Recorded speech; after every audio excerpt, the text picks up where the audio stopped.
दिल्ली की सत्ता का ताज आखिर इस बार किसके सर पर सजेगा, ये सवाल हर किसी के जहन में होगा और इसी सवाल का जवाब टटोलने का हमने प्रयास किया है।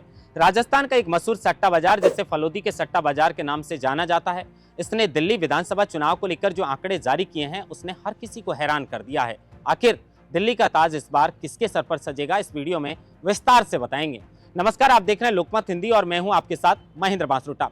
दिल्ली में 70 विधानसभा सीटों पर चुनाव है और दिल्ली की फिलहाल आम आदमी पार्टी की आतिशी मुख्यमंत्री हैं और अरविंद केजरीवाल साफ तौर पर कह चुके हैं कि जब तक दिल्ली की जनता फिर से आम आदमी पार्टी को आशीर्वाद नहीं देती तब तक मैं दिल्ली का मुख्यमंत्री नहीं बनूंगा। और अब तो होगा भी ऐसा ही।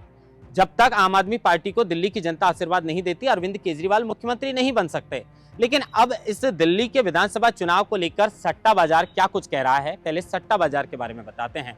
ये सट्टा बाजार है राजस्थान के जोधपुर जिले में, जिसे फलोदी के सट्टा बाजार के नाम से जाना जाता है। ये सट्टा बाजार आज से नहीं बल्कि 500 वर्ष पूर्व से यहाँ के सिटोरियों, क्रिकेट हो या फिर राजनीति, सटीक सट्टे लगाने के लिए जाने जाते हैं। और राजस्थान के विधानसभा चुनाव हो या फिर लोकसभा चुनाव, यहाँ के सिटोरियों ने वहां पर भी सट्टे लगाए थे और कई बार इनके सट्टे बड़े सटीक बैठते हैं। अगर लोकसभा चुनाव की बात करें तो यहाँ पर 9 सीटों पर इन्होंने लोकसभा के चुनाव में सट्टे लगाए थे, जिसमें अगर बांसवाड़ा को छोड़ दें तो 8 सीटों पर इन सट्टे बाजार के सटोरियों के सट्टे बिल्कुल सटीक बैठे थे। अब दिल्ली चुनाव को लेकर क्या कुछ कहा है सट्टा बाजार ने।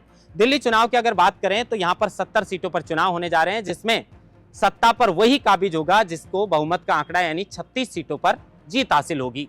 लेकिन सट्टा बाजार के मुताबिक यहां पर 36 से 41 सीटों पर आम आदमी पार्टी काबिज होती नजर आ रही है। इसका मतलब दिल्ली में फिर से आम आदमी पार्टी का राज हो सकता है। अगर बीजेपी की बात करें तो फलोदी का सट्टा बाजार बीजेपी के खाते में 26 से 31 सीटें देता हुआ नजर आ रहा है। इसके मुताबिक दिल्ली में बीजेपी टक्कर में है लेकिन सत्ता पर काबिज नहीं हो सकती इन सिटोरियों के अनुसार।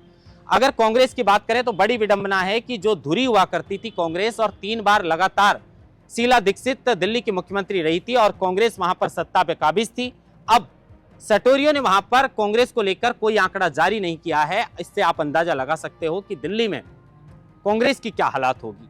जो कांग्रेस 15 वर्षों तक लगातार वहां पर शासन करती है, उससे कांग्रेस के सटोरिये भी आजकल सट्टे के आंकड़े जारी नहीं कर रहे। इससे अनुमान लग सकता है कि कांग्रेस की स्थिति वहां पर ठीक नहीं है। लेकिन जो सट्टा बाजार ने आंकड़े जारी किए हैं उसके मुताबिक यहां पर टक्कर सीधी आम आदमी पार्टी और बीजेपी की हो सकती है। अब इन दोनों की टक्कर में यहां पर सत्ता पर कोई भी काबिज हो सकता है, लेकिन सिटोरियों की माने तो फिर से दिल्ली में आम आदमी पार्टी की सरकार बन सकती है। अब इनसे कारण पूछा गया कि भाई क्या कारण है कि दिल्ली में फिर से आम आदमी पार्टी जो है उसको आप बढ़त में बता रहे हैं, तो उन्होंने बताया कि बिजली पानी पर जो सब्सिडी है और मोहल्ला क्लिनिक एक बड़ी वजह है जो दोबारा दिल्ली में आम आदमी पार्टी को सत्ता पर काबिज कर सकती है। इंतजार हमें इस बात का रहेगा कि आखिर दिल्ली के विधानसभा चुनाव में इस बार ये ताज किसके सर पर सजेगा। लोकमत हिंदी इन सिटोरियों के सिट्टे पर पूरी तरह इनकी पुष्टि नहीं करता है, लेकिन इन्होंने जितने भी सट्टे लगाए हैं कई बार इनके आंकड़े बड़े सटीक बैठते हैं। हमने सोचा क्यों ना हम भी आप जो अपने दर्शक हैं उनको बताएं कि आखिर फलोदी का सट्टा बाजार दिल्ली के चुनाव को लेकर क्या कुछ कह रहा है। आप इस वीडियो को लेकर क्या कुछ सोचते हैं कमेंट बॉक्स में जरूर बताइएगा। महेंद्र बांसरुटा, लोकमत हिंदी, जयपुर।